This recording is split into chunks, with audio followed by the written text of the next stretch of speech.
माता की भारत माता की भारत माता की धन्यवाद सबाई की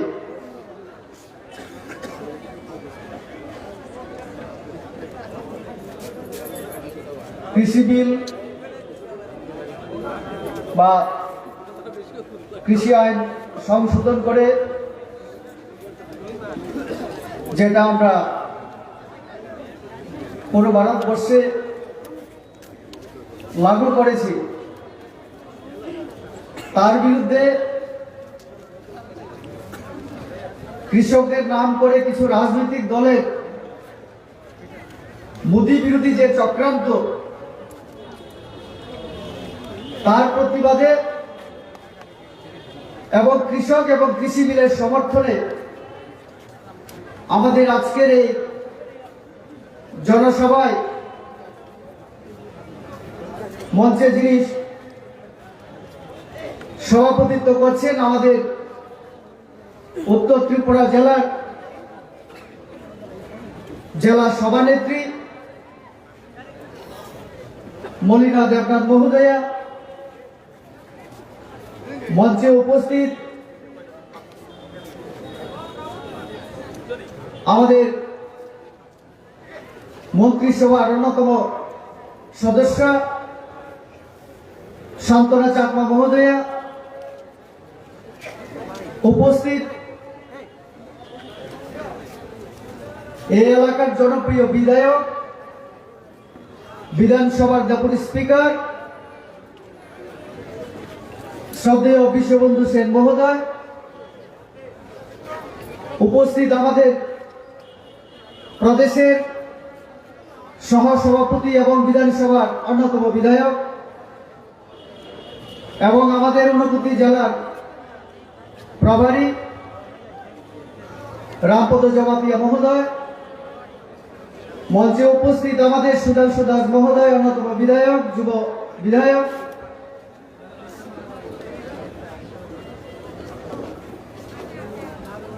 আমাদের উত্তর জেলা পরিষদের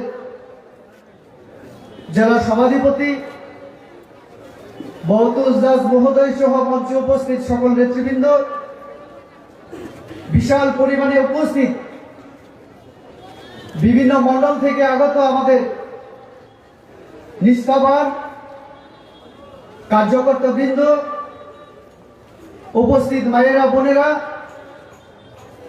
যারা আমাদের আলোচনা দূর থেকে শুনছেন, শ্রোতামণ্ডলী থেকে শুরু করে আমাদের মিডিয়া বন্ধু সবাইকে আমার ব্যক্তিগত তরফ থেকে আমাদের দলের তরফ থেকে শুভেচ্ছা এবং নমস্কার জ্ঞাপন করছি। আমার আগে আমি শুনেছি 3 জন বক্তা আলোচনা করেছেন, আরো আমাদের মন্ত্রী মহোদয়া থেকে শুরু করে নেতৃত্ব সবাই আছেন, হয়তো আরো কয়েকজন আলোচনা করবেন, অনেকে আবার অনেক দূরেও যাবেন। তার জন্য মোটামুটি আমার আগে বিল আইন সম্পর্কে আমাদের ডেপুটি স্পিকার থেকে শুরু করে আমাদের ভগবান দা এবং আমাদের বিধায়ক রামপদ জমাতিয়াজি আলোচনা করেছেন। আমি তার জন্য যে পয়েন্টগুলি ওনারা উল্লেখ করেছেন সেগুলি পুনরাবৃত্তি না করে আমি খুব সংক্ষেপে আলোচনা করার চেষ্টা করব। 2019 নির্বাচন, লোকসভা নির্বাচন, সেই সময় যে নির্বাচনী প্রতিশ্রুতি আমাদের ছিল যে ভারতবর্ষকে একটা স্বয়ং সম্পূর্ণ শক্তিশালী দেশ হিসাবে গড়ে তোলা, কিছুদিন আগে করোনা মহামারীর সময় আমাদের প্রধানমন্ত্রীর মুখে আমরা বারবার শুনেছি আত্মনির্ভর ভারত। এই আত্মনির্ভর ভারত গড়ে তুলতে গেলে ভারতবর্ষকে বিভিন্ন দিক থেকে আমাদের স্বনির্ভর করতে হবে। ভারতবর্ষের আম জনতার উন্নতি করতে হবে। নির্বাচনী প্রতিশ্রুতি মোতাবেক আমরা সেভাবে আমাদের সরকার কাজ করছে। তার জন্য পার্লামেন্টে আমরা প্রথম দিন থেকে এই 17 যে আমাদের লোকসভা, প্রথম দিন থেকে আমরা ভারতবর্ষের উন্নতির জন্য, সর্বাঙ্গীন কল্যাণ সাধনের জন্য আমরা আইন তৈরি করে চলেছি। আপনারা দেখেছেন ভারতবর্ষের পার্লামেন্টের ইতিহাসে রাত 1টা পর্যন্ত, 1:30টা পর্যন্ত আমরা রাত জেগে আমরা আইন তৈরি করেছি। কৃষকদের স্বার্থে, শ্রমিকদের স্বার্থে, সর্বাঙ্গীন কল্যাণের জন্য আমরা আইন তৈরি করেছি। একটা মিনিট, একটা ঘন্টা যাতে অপচয় না হয় সেই দিকে দৃষ্টি রেখে আমরা কাজ করছি। আমাদের প্রধানমন্ত্রী বলেছেন উনার মন্ত্রী, সবার মন্ত্রীরা যদি 10 ঘন্টা কাজ করেন তাহলে উনি 12 ঘন্টা কাজ করবেন। আমরা এই লক্ষ্যে কাজ করছি। আর তার জন্য আমরা দেখেছি স্বাধীনতার পর থেকে বা স্বাধীনতার আগে আমরা যদি ইতিহাস আমরা দেখি, দুর্ভিক্ষ আমাদের হয়েছিল, মহামারী হয়েছিল, লক্ষ লক্ষ লোক মারা গিয়েছিল, যাকে বলা হয় 76-এর মন্বন্তর।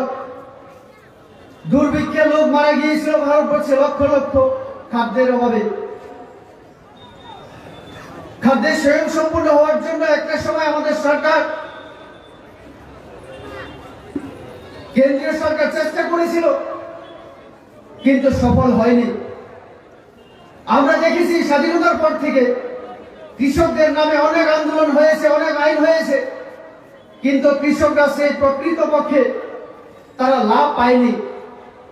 তার জন্য আমাদের দেশে যে সময় ওই বামপন্থীদের সমর্থনে কংগ্রেসও দীর্ঘদিন এককভাবে এবং বামপন্থীদের সমর্থনেও আমাদের ভারতবর্ষকে শাসন করেছিল, সেই সময়ে আমরা দেখেছি বিভিন্ন রাজ্যে কৃষকরা আত্মহত্যা করেছে। সেটাকে মাথায় রেখে আমাদের নরেন্দ্র মোদী 2014 সন থেকে, যেদিন থেকে তিনি ক্ষমতা ভারতবর্ষের প্রধানমন্ত্রী হিসেবে তিনি পেয়েছেন, আপনাদের আমাদের আশীর্বাদ পেয়েছেন, তিনি দেশের জন্য কাজ করে চলেছেন। এবং তার জন্য আমরা এই কৃষি বিল, যেটা আইন যেটা আগে ছিল, সেটাকে সংশোধন করে কৃষকদের স্বার্থে, কৃষি উন্নয়নের স্বার্থে আমরা আইন করেছি, সংশোধন করেছি। আর সেটাকে নিয়ে আপনারা দেখেছেন দিল্লি পর্যন্ত, হরিয়ানা, পাঞ্জাব থেকে কিছু কৃষকদের নাম করে কংগ্রেস সহ আরো কিছু রাজনৈতিক দলের কর্মীরা, নেতৃত্বরা অরাজকতার পরিবেশ তৈরি করার জন্য তারা অনবরত চেষ্টা করছে। যদি কৃষক হতো, আমি শুনেছি আমাদের ডেপুটি স্পিকারের মুখ থেকে যে ভগবান দাও নাকি বলেছেন, ঠিক বলেছেন ভগবান দা, এখন অনেক জায়গায় কৃষকরা মাঠে থাকার কথা, কিন্তু তাদেরকে বিভ্রান্ত করে, অপপ্রচার করে তাদেরকে মাঠে নিয়ে, সেই মাঠে না দেখে তাদেরকে রাস্তায় নিয়ে আনা হয়েছে। জমিতে থাকার কথা, মাঠে থাকার কথা, তাদেরকে রাস্তায় নিয়ে আসা হয়েছে। আমরা টিভিতে কি দেখছি যে কৃষকরা আত্মহত্যা করে লোন পরিশোধ করতে পারে না, তারা কাজু বাদাম খেয়ে সেখানে ধর্নায়, কত দামি দামি ফল খেয়ে তারা সেখানে ধর্নায় আন্দোলন করছে, আন্দোলনের নাম দিয়ে। আমরা জানি, অনেক মুখ আমরা চিনি, এই কেজরিওয়াল থেকে শুরু করে কংগ্রেসের অনেক নেতৃত্ব সেখানে গিয়ে বিভিন্ন ভাবে বিভ্রান্ত করার এবং উস্কানি দেওয়ার চেষ্টা করেছে। এবং বড় মাত্রায় ফান্ড শুধু ভারতবর্ষ থেকে বিভিন্ন পার্টি নয়, আমাদের কাছে খবর আছে বিদেশ থেকেও বিভিন্ন ভাবে ভাগা পথে তাদেরকে অর্থ সরবরাহ করা হচ্ছে, যাতে তারা দীর্ঘস্থায়ীভাবে, দীর্ঘদিন ধরে তারা আন্দোলন করতে পারে, সরকারকে বেকায়দায় ফেলতে পারে, সেইভাবে চেষ্টা চলছে। এই ত্রিপুরা রাজ্যে যেমন ভারতবর্ষের সব জায়গায় মোদীজি যেহেতু দেশের জন্য, কৃষকদের জন্য, শ্রমিকদের জন্য, মহিলাদের জন্য, যুবকদের জন্য, জনজাতিদের জন্য, ধর্মীয় সংখ্যালঘুদের জন্য, সবার জন্য কাজ করছে, সবকা সাথ সবকা বিকাশের নীতি নিয়ে চলছে, এই সরকারকে বেকায়দায় ফেলে দেওয়ার জন্য বিরোধী দলগুলি তাদের যেহেতু কোনো ইস্যু নেই, তারা চক্রান্ত করে চলছে। কাজে এই বিভ্রান্ত করা থেকে আমাদের সতর্ক থাকতে হবে। কৃষি আইন যে সংশোধন, তার একটাই উদ্দেশ্য, কৃষকদেরকে আমরা তাদের যে জীবনযাত্রার মান উন্নয়ন করে দেশের অগ্রগতিতে তাদের যে ভূমিকা, সেটাকে আরো বেশি করে তারা যাতে নিতে পারে, সেই উদ্দেশ্যকে সামনে রেখে আমরা কৃষি আইন সংশোধন করেছি। আমরা জানি যে ভারতবর্ষ কৃষি নির্ভর দেশ, আর যে